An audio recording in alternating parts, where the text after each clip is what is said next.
மீண்டும் ஆயத்துல்லா முஜ்தபா அலி ஹாமனி அவர்கள் ஒரு அறிவிப்பை விடுத்திருக்கிறார். அந்த அறிவிப்பு மிக காட்டமான ஒரு அறிவிப்பாக இருக்கிறது. குறிப்பாக அவர்களுடைய எல்லா படைகளையும் மீள் தயார் நிலையில் இருக்குமாறு சொல்லி இருக்கிறார்.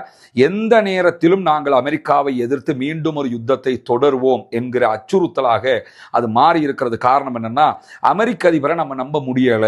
அவர் ஒவ்வொரு நாளும் முரண்பட்டு பேசிக்கிட்டு இருக்கிறார். அவர் சொல்றதுக்கு மாற்றமாக அவர் சொல்லிக்கிட்டு இருக்கிறாரு.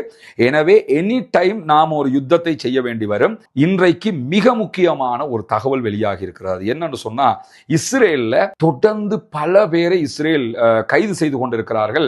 இஸ்ரேலுடைய விமானப்படையை சேர்ந்தவர்கள். அதை தாண்டி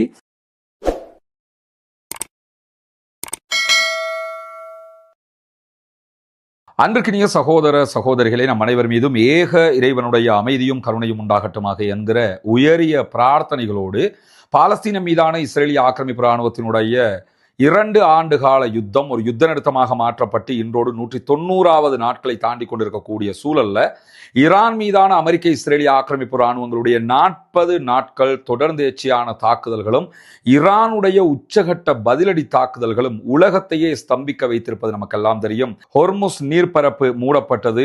அதனைத் தொடர்ந்து சர்வதேச மட்டத்தில் மிகப்பெரிய ஒரு எக்கானமிக் கிரைசிஸ் ஏற்பட்டிருப்பது, அதை தாண்டி எல்லா நாடுகளிலும் க்ரூட் ஆயிலுக்குரிய பிரச்சனைகள் ஏற்பட்டிருப்பது என்று ஏகப்பட்ட சிக்கல்கள்ல எல்லா நாடுகளுமே சிக்கி தவித்துக் கொண்டிருக்கக்கூடிய சூழல்ல, ஒவ்வொரு நாளும் அமெரிக்க அதிபர் டொனால்ட் ட்ரம்பினுடைய அறிவிப்புகள் ஈரானை மட்டுமல்ல சர்வதேசம் முழுவதும் இருக்கக்கூடிய எல்லா நாடுகளையுமே எரிச்சல் அடைய செய்து கொண்டிருக்கின்றன என்கிற செய்திகளை நம்ம தொடர்ந்தும் பார்க்க முடியும்.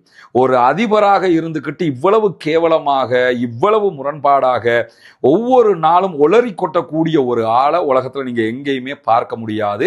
இன்றைக்கு பிரேசிலுடைய அதிபர் அதை சொல்லியே மிக காட்டமாக ஒரு பதிலையும் சொல்லி இருக்கிறார். அமெரிக்க